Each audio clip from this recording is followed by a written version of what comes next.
Yeah, absolutely fantastic grid. All brand new, well, brand new Evo kit for this year. The Lamborghini Huracan Evo 2 version.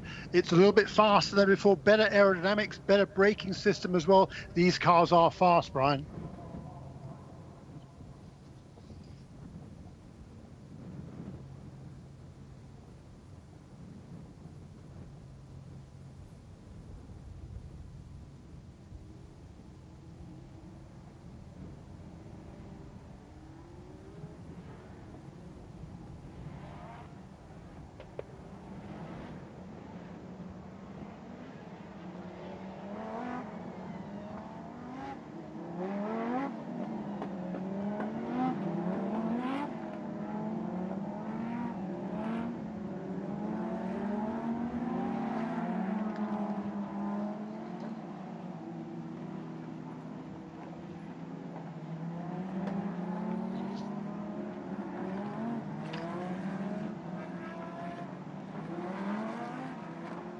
Yeah, they do indeed. It's all down to the drivers. And as you say, 4 different categories of drivers. We've got the pros, the pro-ams, the AMs, and the LB Cup for those kind of newcomers to the sport who have very little experience compared to the contenders. And there's various drivers in this field, at least a couple, who have never done a proper race before in their life. Tell you what, to step into one of these cars for the first time on a racetrack in a racing event, that takes some commitment, I would say.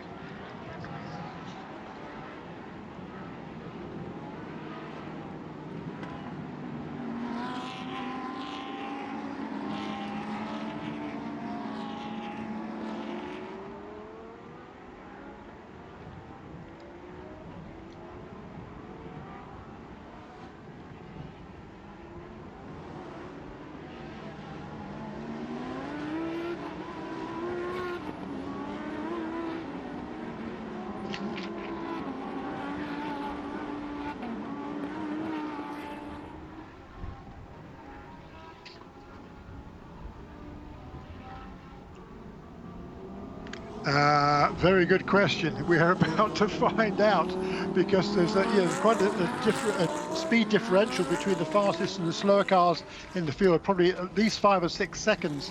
So these lesser experienced guys, they're going to be, most of them, they have spotters out on the racetrack who can tell them that there are faster cars looming in their mirrors. But I tell you what, to control this beast around here, you're going to be pretty busy.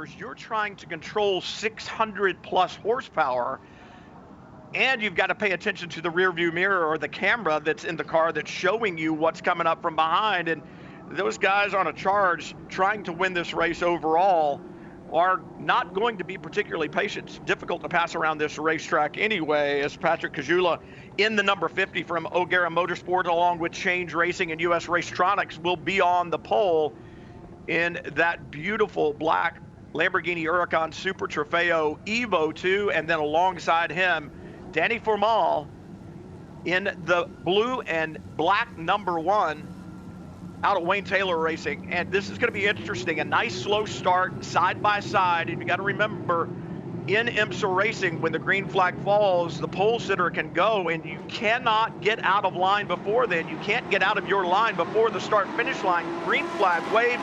2022 is underway, and that present you've been waiting to unwrap, Jeremy, it is unwrapped now in all its fury as we head down to turn 2.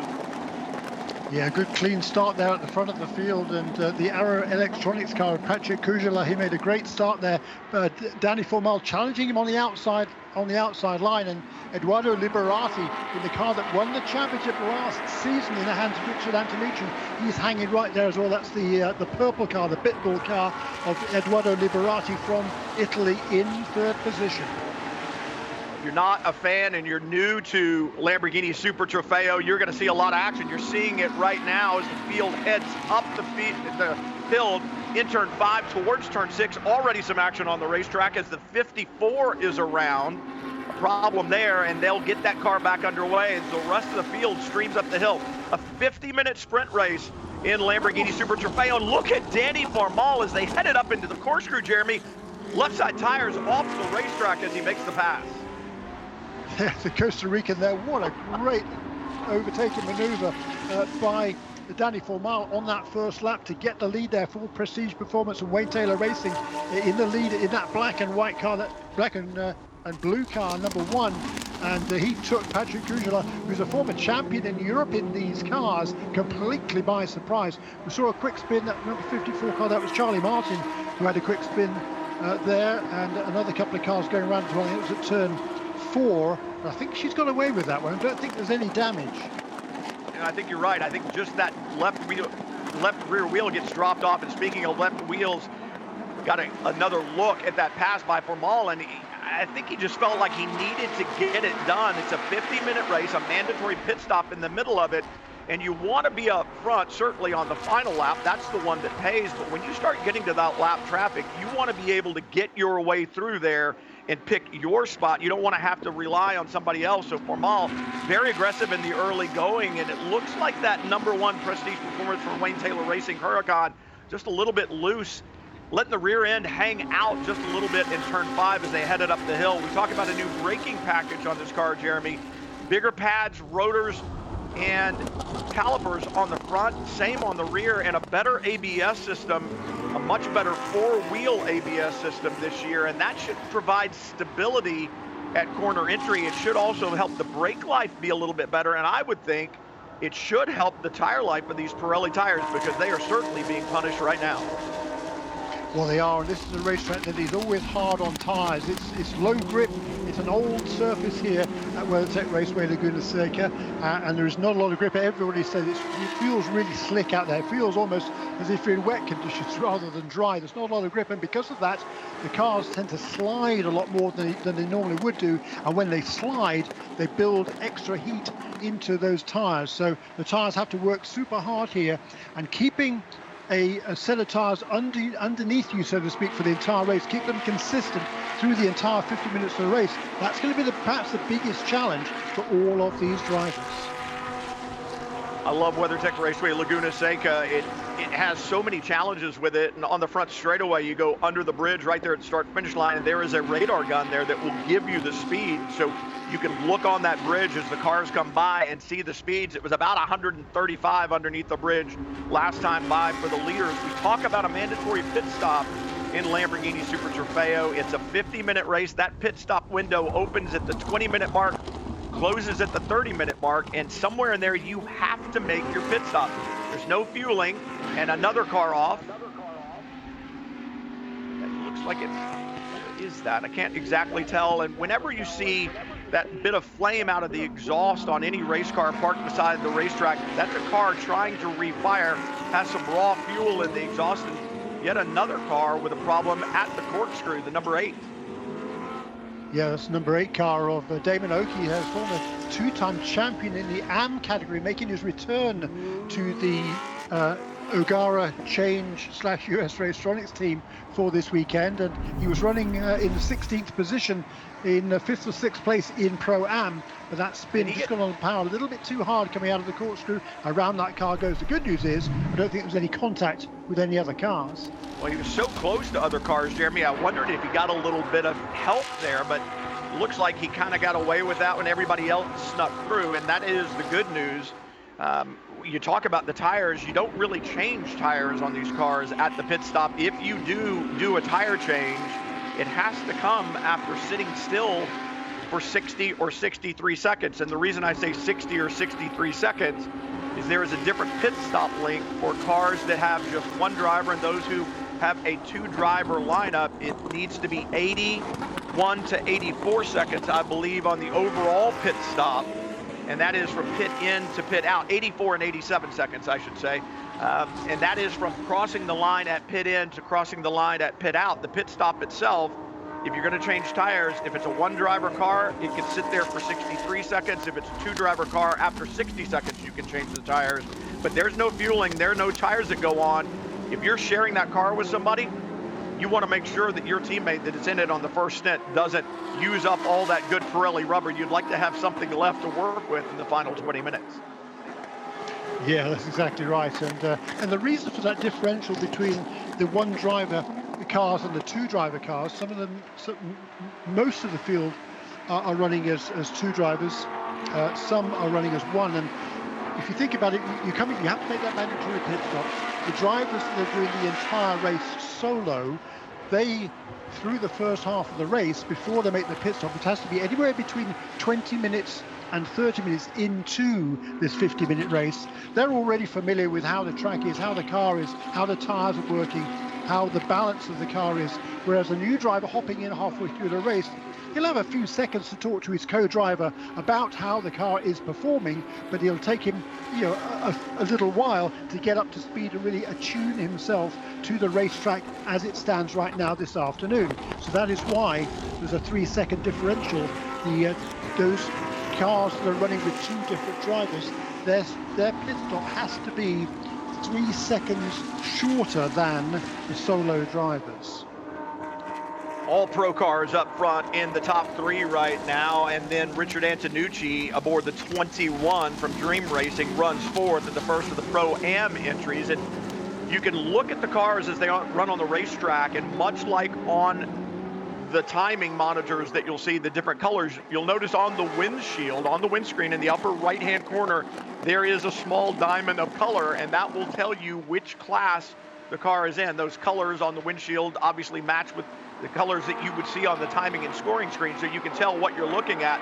The 21 right now, Richard Antonucci, your Pro Class champion last year, in the Pro-Am category this year, sharing the car with a less experienced driver than himself, and that's why that car moves to Pro-Am. Antonucci just wickedly fast last year, a guy that I think on starts and restarts is so strong. He's sharing that car with Justin Price, and they should be a force to be reckoned with all year long, Jeremy, in Pro-Am. Absolutely right. So Antonucci, I think he's driving actually he's racing against the car with which he won the championship last season. Yeah. Both driving for Dream Racing Motorsport. Richard, I think that's a brand new car for this season. I think Liberati's is an updated Evo 1 car from last year, the car that Antonucci drove. But both those 2 Dream Racing teammates closely matched at the moment, but they're falling back a bit. The first 2, Danny Formala and Patrick Cougela, pulling away in the lead. Wow, and Antonucci dropping wheels coming through the downhill right-hander towards the final corner here. And this is what we always say about multi-class racing. You've got to be careful. You got to know who you're racing with. Right now, Richard Antonucci doesn't have another Pro-Am car within 4 car lengths of him. The next car in his class is 4 cars back, 3 cars back now, as Jebet's moving up just a little bit, and a great battle between the 71 and the 23 down in turn 2, the Andretti hairpin. That is Johnson and Berkeley. Luke Berkeley, the youngster who was so impressive last year, moves up to the pro category. He's only 17, he may be 18 years old now. I'm not exactly sure what his birthday is. So impressive last year. He's been thrown into the deep end with that big move between the classes, Jeremy, but some great battles going on right now, and Berkeley really taking the fight to the 71 in front. Yeah, he's still only 17. He'll be 18 on the 19th of May, so still 3 weeks away from his birthday. But he's doing a fabulous job here, and John Dubé there in that number 46 car. I don't know what his background is, to be perfectly honest, but he's going to be sharing that number 46 car with Bryson Liu. They were initially entered in the AM category, but because of their speed they've shown so far this week, they've been bumped up to the Pro-Am category for this race, and we can see why, because John Dubé there in that number 46 car running at a fine 7th place overall at the moment, and 2nd in the Pro-Am class behind only Richard Antonucci, who is the king of Lamborghini Super Trofeo North America. Well, I think you have to think about it, and for Chris Ward, who runs the Lamborghini program here in the States, he's the senior manager of motorsports for Lamborghini here in America. He really has a difficult time. You look at the different classes that are there, and we talk about the LB Cup class, and it really is designed for drivers that don't have much experience at all, and then the AM category is designed for bronze-rated drivers. And a lot of times you look at these guys that are coming in, and maybe they have a motorcycle racing background, but really no car racing background, and you think, well, we'll put them in LB Cup because they don't have any car experience. And then they show you that they've been doing a lot of track days, or they've been doing a lot of test days, and then you get to a race weekend and the proof is in the pudding. It's actually on the timesheet, and that's where Chris Ward has to look at it and say, you know, I know you were signed up for this class, but I got to move you up. And if you're going to get moved up, you want to get moved up now in the first race weekend. You don't want to have it in the 2nd or 3rd weekend, because this way you can work on a championship all year long, just like Danny Formal is up front working on that championship by making that great move early on, and he still leads up front. And now you were talking about the great speed that the 46 was showing, really beginning to put the pressure on Luke Berkeley in front of him right now. And again, though, Jeremy, you've got to know who you're racing with. For Dubé, he needs to understand that the car in front of him, yeah, he's there on the racetrack, but that's not his competitor. I know he wants to get through him because he wants to get to Antonucci, but you've got to, it really changes the way that you race. You'll be more aggressive with an in-class car because that is for position. Yeah, very true. Very good point. And yeah, there's a whole bunch of good performance injuries. You talked about your selecting your class. I think there's somebody off the road there. Cam Aliabadi in car number 17. He's an interesting story. This is his first ever motor race, believe it or not. But he's running in the 15th position out of 31 cars, and he certainly would be eligible, one would have thought, for LB Cup. But Enrico Bertaggia, who is the team principal at Dream Racing Motorsport, he has been so impressed with Cam since he's done a bit of testing over the course of the last several months. He said, look, there's no point in you running LB Cup. You're quicker than that already. I think you should run straight away in the AM class. That's what he's done. He's running 3rd in AM at the moment, is Cam Aliabadi, in that car number 17. He's within 3 seconds of the lead, which is held by Martin Fuentes from Mexico, who has a huge amount of experience in all sorts of different cars. I believe Jeff Courtney with a little issue there. Was that turn 4 again, and that car stalled in the middle of the racetrack. He'll work to get that restarted, and again, you'll see these cars when they spin, the engine dies, it dumps a lot of raw fuel into the exhaust, and indeed Courtney drops a wheel at the exit of turn 4 and goes around. So easy to do at this racetrack because it is racetrack and then dirt, and in my mind it's really the way it should be, kind of old school, and that makes you have to stay on the racetrack or you pay a price. And speaking of paying a price, 7 car in pit lane. Yeah, and that's a drive-through penalty for incident responsibility. I'm not quite sure which incident that was, but there's been several already in the early stages of this race. But he was running in the 16th position, which he's now going to give up as a result of this drive-through penalty for car number 7. Meanwhile, out front is still Danny Formal who leads, but not by much. Those first two are still closely matched at the front of the field. Well, I'm wondering if that penalty for the 7 was part of that incident that we saw up in the corkscrew. Did he get into the back of the 8 and turn that car around? Perhaps that's what that was about. We didn't really have a good look at it, and I don't know if the fans on the hill did as well, but if you're going to get a penalty, get it now. And that's, you know, you think about it, serve that penalty. You've got 3 laps to get in and get it done, but the longer you wait, the less time you have to recover from it. If you'll serve it immediately, there could be a full course caution on the racetrack. It puts you right back up with your competitors and you get back in the fight. The longer you argue it and the more time you take, you could be losing opportunities to get back in the battle.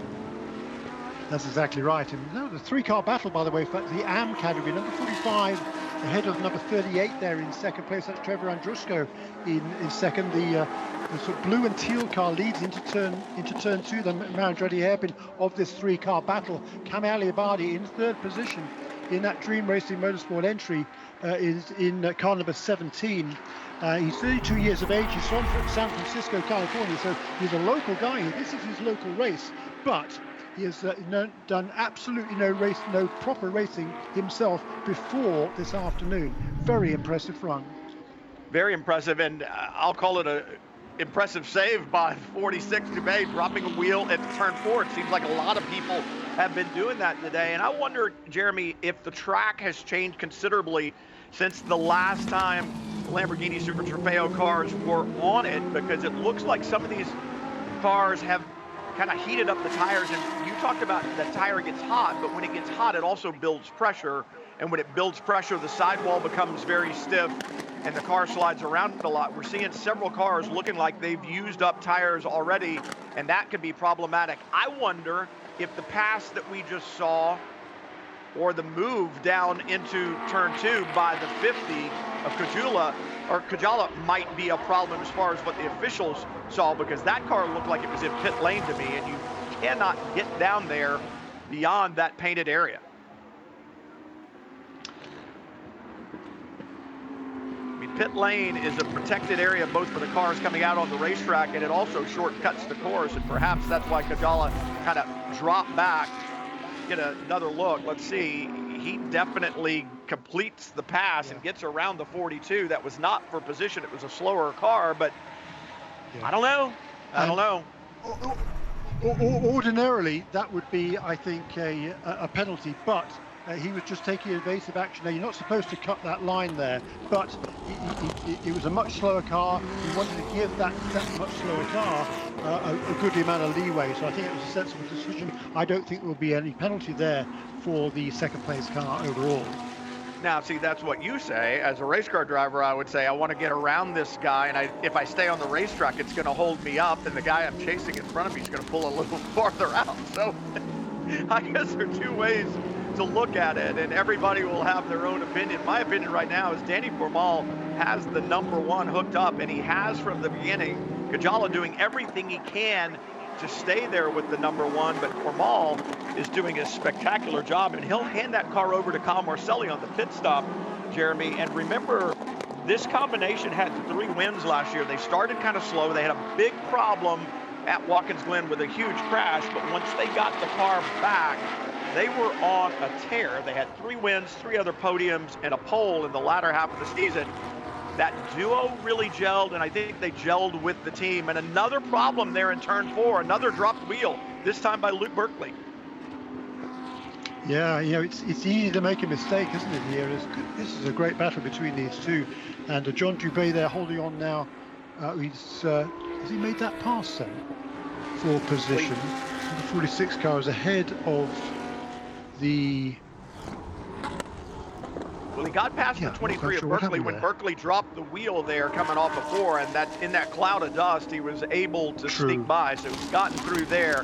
And now, Kajala, as I was saying a minute ago, I felt like Formal had the better car, but it seems to have changed, and now all of a sudden, at least through the heavy braking zones, Jeremy, it looks like the 50 of Kajala is able to close up a little bit in those heavy braking zones. Let's see what he can do down in turn 2. Vermael with a great run off of turn 11 and pulled out a little bit down the straightaway, but it seems like at entry, the 50 may be a little bit better than the 1, but the 1 seems to get the power down and get off the corners just a little bit better. Yeah, a bit of cat and mouse there, I think, and just looking at the lap times of the leaders, everybody's dropping off. Their lap times are all falling away by more than a second from earlier in the race. The fastest lap of the race was set by the second place car, Patrick Cujalat, at 125.372 for the second place car. That's fractionally quicker than Danny Formal, but last time around for the race leader, 126.6, so a full 1.3 seconds away from his best lap of the race from Formal, but still these first two pulling away quite rapidly now from Eduardo Liberati in third position, and Rinton Antonucci's kind of staying with him, but the first two now lead of over almost 9 seconds over the third place car of Eduardo Liberati, and then the best of the Pro-Am cars, Richard Antonucci. Well, and I would think that those lap times answer to what we are seeing on the screen. Cars really beginning to dance around, and I think it's one of those deals where the pit window is now open, by the way. It just opened inside the 30-minute mark, so now these teams and drivers can come in and do that driver change whenever they feel that it is the proper time to get it done. And if you've got the fast guy in the car, you might leave him in a little bit longer, but we're already seeing some takers. The 23, Luke Berkeley, he's in that car by himself, so it really doesn't matter when he pits, Jeremy. No, that's right, and I think maybe he felt he was a little bit quicker than the car that he was behind, and come in and make a pit stop and get up perhaps in clean air and turn some faster laps to leapfrog the other car before it makes the pit stop of itself as well, because it'll be the youngster Bryson Liu who'll be taking over from John Dubé in that number 46 car. Now, it'd be interesting to see what they do with Berkeley's car. Remember, I said you don't change tires. If you do, you have to wait 60 to 63 seconds, depending on one driver format or two. But what you can do is let air out of the tires. And I immediately saw the crew go to the rear tires on that Lamborghini Super Trofeo Huracan Evo 2 to let some pressure out. It'll be interesting to see if they make a front tire adjustment as well. Berkeley had been seemingly very loose on the racetrack as the 48 is in, and they'll do a tire pressure change as well there. And there's your leader, number 1, Danny Formal. And I believe a lot of these teams will take the opportunity to let some air pressure out of these Pirelli tires and see if they can find some of the compliance that has been lost through this first 20 minutes or so. Yeah, so Cujalat does stay out there as Danny Formal pits. And Danny Formal, he will hand over this car to Kyle Marcelli, the Canadian driver. And in the number 50 car, Patrick Cujalat, he'll be relieved by Eduardo Piscopo, making yet another return to racing. Former champion in the Lamborghini Super Trofeo. He won the World Finals back in 2014. And he will be taking over for the second stint in this car. Interesting what I saw there on the number 1 as Marcelli was getting in. No air pressure change there. The crew member did come out, and you'll see this all the time, with a torque wrench, make sure that those single lugs are tightened down the way that they need to be, but they seem to be happy with the balance on the number 1 from Wayne Taylor Racing and Prestige Performance, because no air pressure change there on the number 1. Interesting, huh? Yeah, and they sprinted immediately to the rear tires on the 23. That wasn't surprising based upon what we had seen. It seemed like Berkeley really had his hands full with that number 23. And you can change the balance of the car so much, Jeremy, by changing the air pressure. As you know, it's essentially a spring rate change, because as the air pressure goes out of the tire, there's less pressure in it, so the sidewall is allowed to move a little bit more, flex a little bit more, and give you that grip and that stability. Otherwise, it builds up so much pressure, the sidewall is very stiff, and it will slide across the racetrack a lot more. And then once it begins to slide, it's not going to get any better, is it? It's only going to get worse. Yeah, it is. You've got to be, once these tires overheat, you can kind of bring them back, so to speak. We saw it in an earlier race today, where the race leader, was a huge slide for Martin Fuentes in that Lily car. He's still leading. He has not yet made his first pit stop. Well, he's only pit stop during this race. He's running in 6th position overall. That's Slade Stewart in a very distinctive pink car off the road. He's another guy who's making his debut here this weekend in one of the Flying Lizard Motorsports teams. That's one of several new teams in the paddock this season. This hugely expanded field. And Slade Stewart, it's his first race at this sort of level, but he's done a lot of motorcycle road racing in his youth. He's done some trophy trucks, you name it. Slade Stewart has done it. He's doing a bit of off-roading there, going up the hill. And his daughter designed the paint scheme on that car. She's very proud of it, and it certainly gains attention in the paddock, that's for sure. And it's great to see Flying Lizard, who has such a history in IMSA competition at all different levels, enter into Lamborghini Super Trofeo. And there's Stewart, the slide, a little contact with the wall, but I don't think it got into the rear wing at all. Perhaps some of the body work in the back. These cars are very, very rugged, and it seems no worse for wear. But like I was saying, it's so great to see Flying Lizard here. Darren Law, who heads up that organization as the head of it, and you've got Tommy Sadler in there, and a group of guys, Thomas Blum, that have been around motorsport at all levels, from engineering to crew chief to obviously Darren as a driver, and they know how to get the job done. But a problem for the 17 coming into turn 11 that time around, and this is that area, that time on the racetrack where if the car isn't underneath you, 611 horsepower and the speeds that these cars go can get a little bit diabolical. And it looks like just got in there, perhaps turned in with a little too much speed, and around the back end comes. And that was Kamal Abadi, wasn't it? We were talking about him a little while ago. Yeah. He has just got a little bit too deep on the brakes there. I think going into turn 11, loses that car. He has already made his pit stop, I think, during this race. So that's going to cost him a fair bit of track time. Can he get that car going again? He is back underway, and it's so easy to do as a driver, and it's easy to view it differently as a fan or someone sitting and watching. You think, well, these cars have anti-lock brakes. Why would you have a problem like that? You should be able to get the car slowed down. Well, physics is physics. Anti-lock brakes will keep the tires from locking up. They don't slow the car down any faster at all. It just kind of helps the driver to keep from locking brakes. And the most difficult thing a driver will ever do in a situation like that, Jeremy, is look at the corner and say, I'm not going to make it, so consequently, I'm not going to turn my hand. I'm going to just stay straight. I'm going to overslow the car, and then I'll get it turned. But obviously, self-preservation instinct says, hey, I need to turn the wheel. And as soon as you do, with all that weight on the front that you move up there under that heavy braking and you turn the wheel, it pins the nose and around the rear end comes. So you've got to really kind of sit and measure it and kind of think about what's going on, and sometimes make decisions that don't seem particularly right. As I said, like coming up to a corner and keeping your hand straight instead of turning the wheel. But he had a lot of room out in front of him that he could have worked with, and that would have kept him from sitting sideways on the racetrack for an extended period of time. As the 9 comes to pit road, that's Tyler Hoffman. They're leading in the AM category. In the LB Cup category, coming into this weekend, and he'll be handing over that car, Taylor Hoffman, to Wesley Slimp, 2 guys from Atlanta, Georgia. And Wesley who's hopping into this car now. Interesting story. He's suffered from mitochondrial myopathy since the age of 8, which is basically the body's failure to produce energy. Is bottom line here. So he's had some physical handicaps to overcome. So for him to be driving a race car such as this is pretty darn impressive. We'll have to see how Wesley Slimp does in that number 9 car. But now our race leader finally is on pit lane.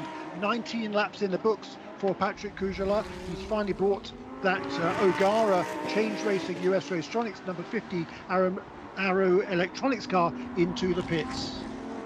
All these teams, if you haven't pitted yet, you're running out of time, just 1 minute and 57 seconds left to get it done, as a lot of spins happening right around now, Jeremy. We see the 38 around, we saw the 17 around just moments ago. Yeah, you know, it's I think the last 3 cars now that are in the pit lane, the 50, number 11 car of Joel Miller, and the number 45 of Martin Fuentes. I think all 3 cars now are making their first pit stops and only pit stops of the day. But I think, you know, just looking at the lap times for the leader, He's down in the 28th now. We talked about earlier on the fastest lap of the race, 1 minute 25.3. So these tyres have been taking a beating this afternoon, and the track is the cars are not able to turn anything like the same sort of lap times they were able to do in the early stages of this race. And if you got in the car in qualifying with good tires, and that was the last time you were in it, and now you get in it now with a track that is warmer, a little bit greasier, and tires that have gone away, it's a completely different race car. And it's one of the things a race car driver, it's so difficult to do, and that's just kind of go, hang on, I need to slow down a little bit to figure out what I have underneath me right now, and then I'll find the speed again. I'm going to have to drive to the equipment that I've been given, and it's going to take you a lap or two to figure that out. And that's what, like you were talking on the pit stops, why that pit stop time differential is there. As the 21 under heavy attack, that car handed over by Richard Antonucci to Justin Price, and just being attacked as he's back on the racetrack. And you've got these cars that are just coming out, drivers trying to come to grips with it, as I just said, Jeremy, and other drivers who've been out there for a lap or two or three. And the speed differential right now can be tremendous right after these pit stops, depending on when you made yours. Absolutely right. And there's drivers, as we talked about earlier on, there's drivers here with very different levels of experience. So when you're coming out halfway through a race for your first stint in the car, you haven't done this before, that's a real challenge. And you've got cars that are already in the groove, so to speak. They're already up to speed. They're going the lap times that they know they can do. You see somebody there being swallowed up. I think actually it was Justin Price being swallowed up, and I think he's bringing that number 21 car back to the pit lane. So that's not good news. Yeah, that is the Pro-Am leader, Justin Price. He's taken over from Richard Antonucci. Had a big lead in the Pro-Am class, but he's heading once again for the pit lane. I wonder if he has a problem with that car, or if they ran afoul of one of the rules on the pit stop. And no, he's to his pit box, or is that the penalty box where he's headed? No, that's his pit box. So there is a problem on the 21 right now. You don't see that very often at all in Lamborghini Super Trofeo. It is a car that is historically pretty bulletproof and not very many mechanical woes at all, so it's rare to see that. And that car, obviously, in the hands of Richard Antonucci, was showing great speed. But a perfect example of the speed differential is that group of cars coming down out of the corkscrew to turn 11 right now, and you can see it, how there are drivers that have great experience in these cars and on this racetrack, and other drivers really trying to figure out exactly where they need to be and where they need to go. Let those faster cars through. But I can tell you, Jeremy, the last thing you want to do when you're coming up on somebody and you're going to be lapping them, you want them to be where they're supposed to be. You want them to be on the proper line, right? You want them to be predictable. You do indeed, and but it's difficult to be predictable. The cars at this stage of the race, they're clearly sliding around. We've got now not very many cars in the 20s. Actually, we've got more in lapping at above 1 minute 30 in this race than below 1:30 right now. 1:29.2 for Kyle Marcelli, who's stretched his lead on that last lap by a couple of seconds over Eduardo Piscopo in second position. We've got pro cars now in the top 6 positions, and interestingly, Loris Spinelli is the 6th of those in car number 88. That's a Torino Racing by D Motorsports entry, and Spinelli has taken over that car from Gianni Torino, who did the opening stint. Spinelli from Italy set the fastest lap in every single race last year. He's one to watch in that car number 88 in 6th position at the moment. He's quite a long way behind. He's going to be doing his darndest to make it up. I was going to say, he was so impressive last year every time he got in the car, and he really only knows one speed, and that is hammer down. Right now, Kyle Marcelli trying to find another victory. We talked about that team and their performance last year with 3 wins on the season and running well up front. Remember, on the pit stop, we didn't see any air pressure adjustments on the number 1, so the balance from that Wayne Taylor Racing entry seems to be quite good. It's Marcelli, Piscopo, and Liberati. Those are your top 3 in the pro category. Harrison, Lou, Ortiz in the Pro-Am category. Then you go back to Am, Baccarella, Solari, and Rieger. LB Cup is Slimp, Collins, and Keats. 4 different classes, 4 different levels of experience, and always exciting. A little more exciting than Randy Solari wants to be. Whoa, that. Yeah, he's in the battle there for well, he's in second place in the AM class at the moment. Is Randy Solari in that number 3 car, but you know, he's a former LB Cup champion, moved up to AM class last season, and is he waving at somebody there? What was he gesturing out of the window? I don't know. But he's running in the 12th position at the moment, second in the class behind Cesar Baccarella, who has taken over from Martin Fuentes in that TR3 racing car number 45 that leads in AM. That green, white and red car is super distinctive. That is Loris Spinelli. So he's already made up one position there. I think he's got past Luke Berkeley. And next he's actually Billy Johnson. He's got a massive amount of experience in all sorts of different cars. Driving for TPC Racing right now. It's his first ever run in a Lamborghini. And wow, there's battling all up and down this field. You don't know where to watch. Well, and it's the perfect example of the different experience levels that are there. I wonder when we saw Solari, I believe it was the 48 of Nico Rieger that was going by him, and Solari didn't seem particularly pleased with Rieger. I mean, a lot of wheel-to-wheel, a lot of pushing and shoving. I didn't see what led up to that. I know that Rieger had been closing on him, but looks like perhaps Randy Solari wasn't particularly pleased with young Mr. Rieger. And Rieger is one of those young drivers, came out of MX5 Cup. He did some Formula 4 here in the U.S., some F4. And I haven't really seen him over the last year or so, but in the 54 now with a problem. That's in the gravel, and that may bring out a full course caution because the gravel here, Jeremy, is pretty deep once you make it to one of those gravel traps. That's outside turn 2, the Andretti hairpin. And I'm thinking that car is not going anywhere. That's Jason Keats there, the Canadian-born driver who lives nowadays in Cupertino, California, in the Bay Area. He's off the road there in that awesome car. He's an electronics expert. He's designing a new cell phone, I gather. Basically, anything to do with the future of technology is what excites Jason Keats, other than driving a race car. Well, and that's what I was afraid of. The full course caution is indeed out, and it's one of those things that you never want to see it, but it will bring the field back together. And if you haven't had enough excitement yet here from WeatherTech Raceway Laguna Seca, you'll certainly get it when we go back to green as the 54 of Keats stuck there in the gravel. The full course caution is out.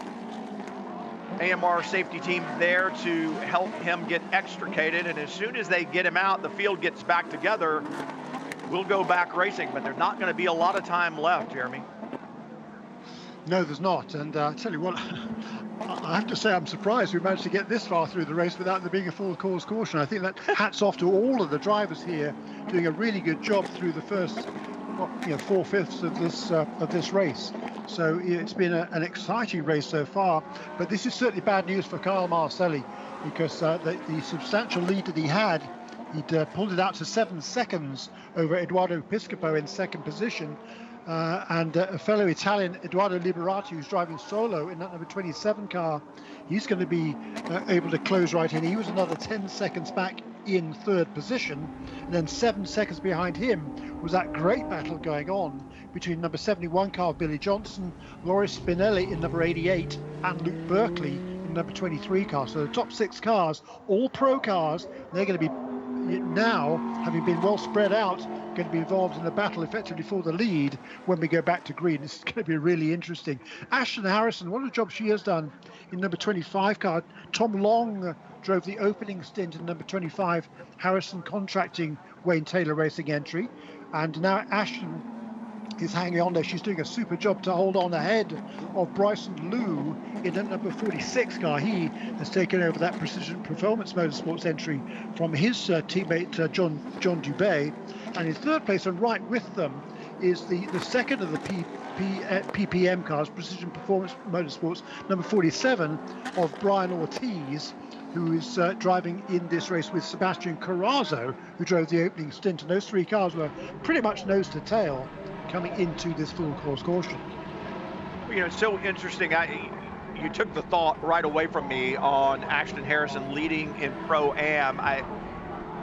Such a product of working hard and studying and being immersed in Wayne Taylor racing. Gone to all the IMSA races last year, obviously driving in the Lamborghini Super Trofeo series, has also competed in GTD this year, ran at Sebring, and they ran in the GTD Pro category. She had two pro drivers with her, and she just said, look, I want to put myself in with the best. That's how you learn. She sits in on the debriefs with Wayne Taylor Racing and their prototype program, and she said, I've learned so much from listening to Philippe Albuquerque and Ricky Taylor talk about the car and talk to their engineers and converse back and forth and how to make it better. It's made me a better driver, and it's made me better at communicating. And I think that improvement is very visible, Jeremy. We're seeing it with her performance behind the wheel this year, both here and in other series. True that. Yeah, you're absolutely right. And Ashton made her debut in the IMSA WeatherTech Sports Car Championship at Sebring, and again they're running in the GTD Pro category. You would not describe her as a pro, but she ran with Kyle Marcelli and Tom Long, who's driving with her again here this weekend in a Lamborghini, and she gave a very good account of herself there. She's learned so much and just gaining speed with experience, and that of course is one of the major keys to success in motor racing: experience. Well, and I think being able to immerse yourself in the program as we get ready to go back to green and be around all the engineering and all that, like I said, I think it makes you a more complete driver. And we have a race again, 9.5 minutes to go, and Kyle Marcelli on it, coming out of the last corner. The restart zone is through that last corner. You are free to pull the trigger with the hopes that the green flag will be there. It was for Marcelli, but he's got his mirrors right now full of the 50 of Piscopo. The question is, where is the fastest man on the racetrack most of the time? And that's Loris Spinelli in the 88. He will be charging hard up through this field. He's got some traffic to deal with, but that full course caution brought him closer to the front, and Marcelli definitely on it, and I think he's been able to pull a couple of car links on Piscopo in the 50. Yeah, there were several lapped cars in there amongst the leaders. I think they were able the top two to pull away a little bit at the start again, so that all of their advantage wasn't lost there. But certainly Carl Marcelli, he's got Eduardo Piscopo, a former series champion, right behind him, so they're going to be battling away. And there is that very distinctive Italian flagged car, the red, white and green car of Loris Spinelli, hounding. Is he still behind? Ooh, there's Luke Berkeley off the road on the exit of the corkscrew. It's going to cost him one position. To Ashton Harrison in that red and silver car who moves ahead. She's got something flapping from the left front fender. What's that? As they fly into turn 11, hard on the brakes through that corner, Ashton Harrison in the number 25 from Wayne Taylor Racing, Harrison Contracting.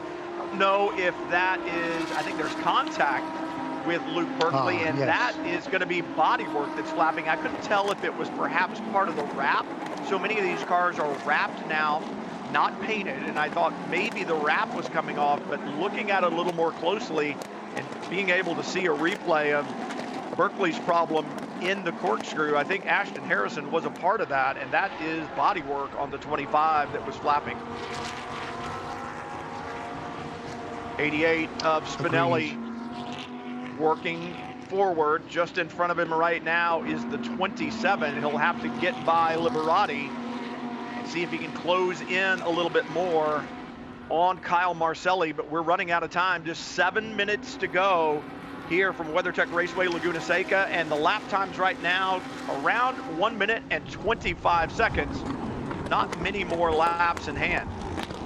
28's the last, 1:28.0 last time around it was for the race. The fastest laps of the race were in the 25s, but now fully 3 or 4 seconds slower than that. It was only actually 3 cars on that last lap that were below 1:30. That just shows how much tyre wear is an issue here. And I think Piscopo now, he's got his hands full with the 2 cars behind him. They're both going to drive down the inside. Yeah, Piscopo's going to lose 2 positions here. Liberati up into second place, and Loris Spinelli trying to get a run out of turn 11 to make a challenge, perhaps down at turn 2. Change then for second place.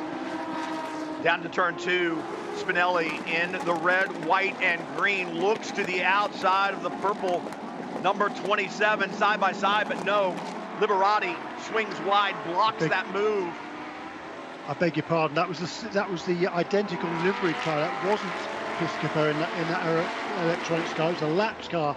My mistake on that one. There's several cars here that are running very similar liveries or identical liveries, and that was the I think that was presumably was John Hennessy perhaps who was being lapped there.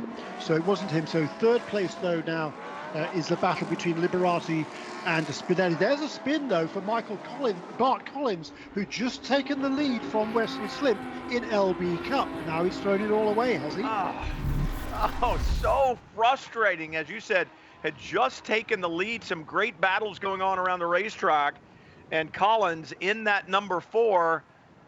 Around he goes, coming off of turn 2, and I don't know if he had help from the car behind. Didn't really have a good shot, but Collins is around, and the lead in LB Cup is gone.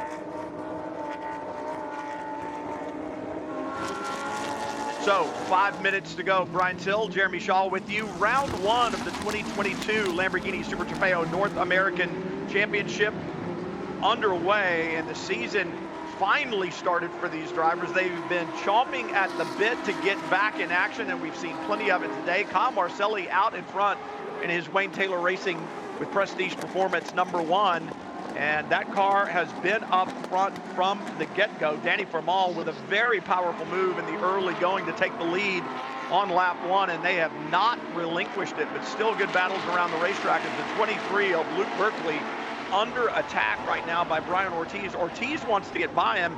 It's not for position, but it would take Ortiz closer to the 25 of Ashton Harrison, who's just up in front. So Ortiz trying to find a way in that red 47 around the black 23. You can just see the red number 25 of Ashton Harrison, and man, that is a big block by Luke Berkeley, and I'm not sure what the officials are going to say about that. They say if you move in response to the car behind you, if the car behind you moves and then you cover it, that's problematic. If you make that move first, that's okay. So it'll be interesting to see what the officials have to say about that. And problems for Randy Solari in the number 3, and I believe, is that the 45 there just behind him?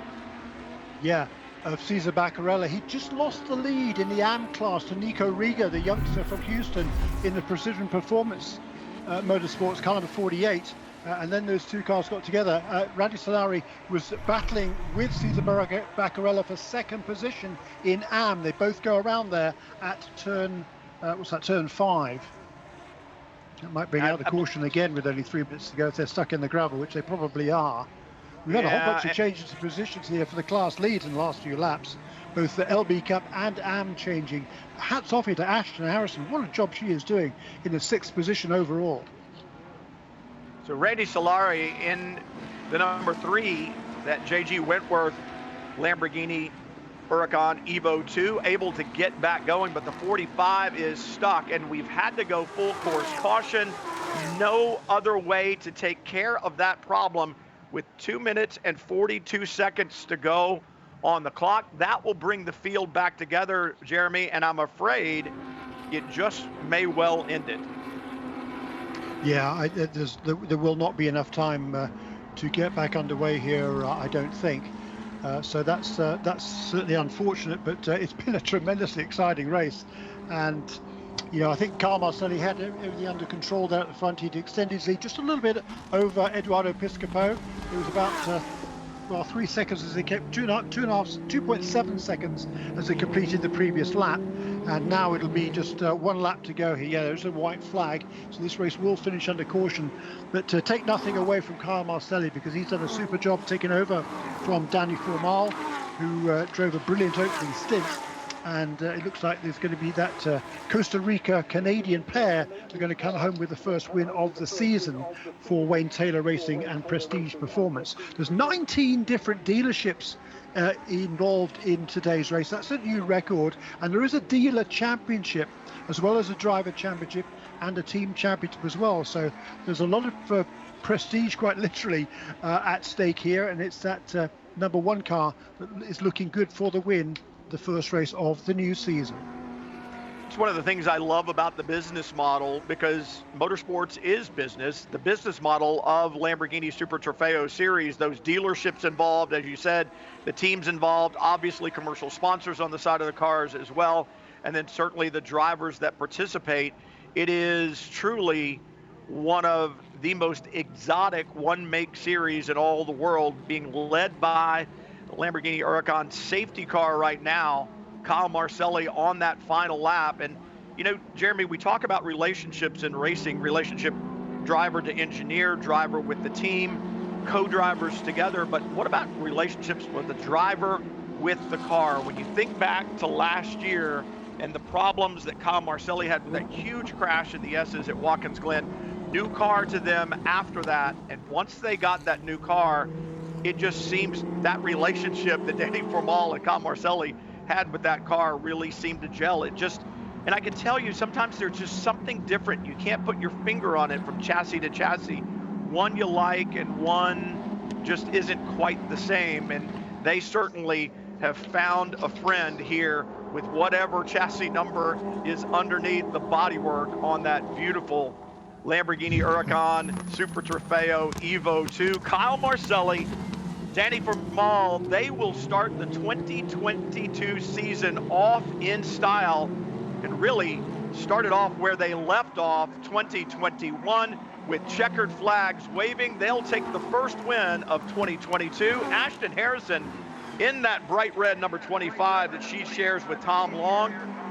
Man, what a way to start the season off for them. And Nico Rieger will take the checkered flag and win in the AMP category. And Slim in the number 9 will take the victory in LB Cup. It was not the way you wanted to see it in, Jeremy, but really, we didn't see a lot of yellows. We had that one yellow earlier, and we often say that yellows bring yellows because they bring the field back together. But, you know, some great racing today for the vast majority of this race. And for Wesley Slimp and Tyler Hoffman, what a great way to start their Lamborghini Super Trofeo North American season, and their first time in one of these cars in competition. They come home with that victory in LB Cup, as I said. Yeah, tremendous performance by that pair, Wesley Slimp and Taylor Hoffman for TPC Racing. That's that team's first win in this category, and you know, lots of really good performances today as well. Yeah, the driver of the race for me might be Ashton Harrison. That was a remarkably fine performance by her. She's just improving every time she gets behind the wheel of a race car, and she's going to come away here with a fine victory in that Pro-Am class. And Nico Rieger will be the winner in the AM class, 12th position overall for the former MX5 Cup champion. Well, I think it's one of those things too, that where you see you see 31 cars. We know that there are more coming, and it's one of those deals where it just really sets the tone for the rest of the season, what we saw today. So, I mean, I'm so looking forward to it. We know that there are more cars coming, and the competition that we saw today really sets the stage for the rest of 2022. So congratulations to all of the winners. What a great race we saw. What a great foreshadowing for the remainder of 2022. We saw cars go around, kids on the merry-go-rounds on the infield as well. It's Lamborghini Super Trofeo North American action. You got to see it from WeatherTech Raceway Laguna Seca. There's another race tomorrow, so don't miss that one. Brian Till, Jeremy Shaw will be back with you. We'll see you then. So long, everyone. Thanks for joining us.